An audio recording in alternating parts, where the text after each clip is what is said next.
Ladies and gentlemen, Mr. Noah Taylor. Thank you. Thank you. Thank you. Hi, I'm Noah Taylor. I'm a leading expert in the field of dinosaur reconstruction, or building dinosaurs. Me and my team of experts have put together a short presentation to give to you guys to help tie up any loose ends that you might have. Dinosaurs and man, two species separated by 65 million years of evolution, have just been suddenly thrown back into the mix together. How can we have the slightest idea of what to expect? In Michael Crichton's 1990 novel, Jurassic Park, he depicts this dystopian future of an amusement park that has organisms that died 65 million years ago. Scientists, as pictured here on the right, were able to extract DNA samples from mosquitoes that have been fossilized in amber. This DNA was then able to be replicated and cloned using cloning techniques and have been able to combine with amphibian DNA to produce dinosaurs. That raises a very, very important question. Is it actually possible to bring dinosaurs back? And to that, I have a very, very simple answer.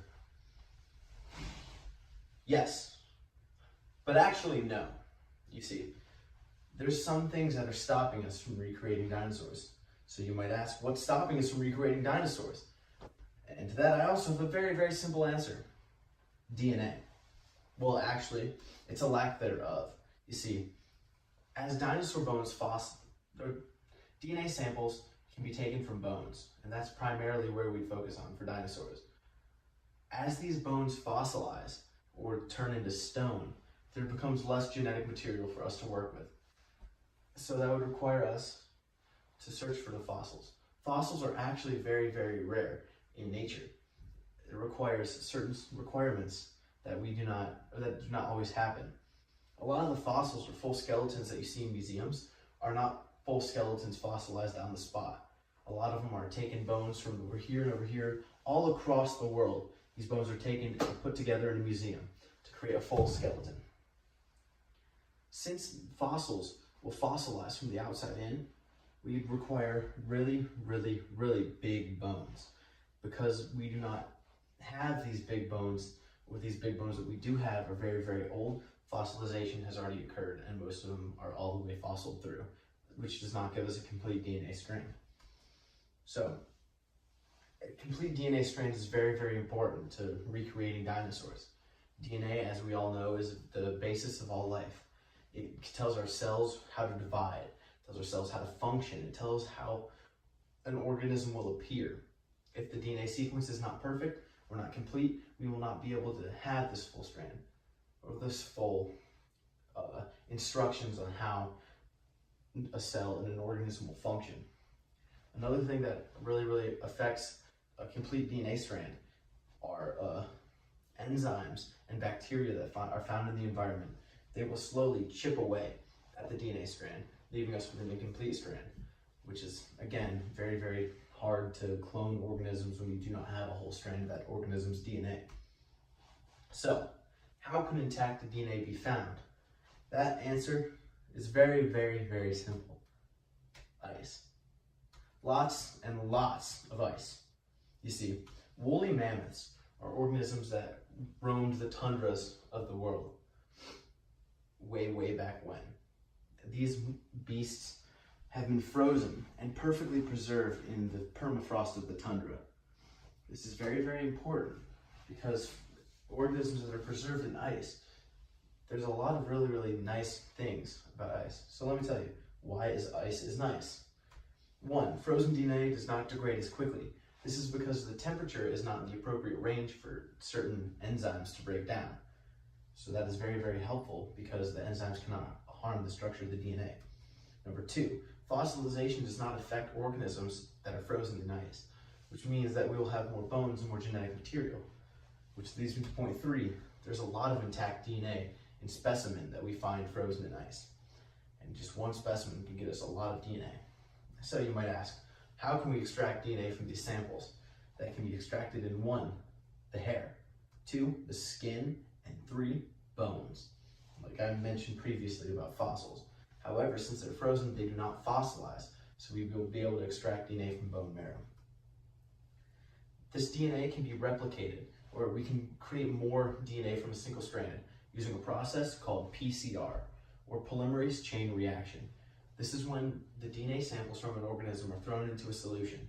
This solution is then heated. Once the solution is heated, it denatures the enzymes that hold DNA strands together. Once the enzymes are denatured, they are then cooled, or the solution is then cooled. This creates this breaks hydrogen bonds that hold the double helix of DNA together. This rips them apart and creates a single strand of DNA. This single strand of DNA is then put or mixed with a solution of polymerase, or DNA polymerase.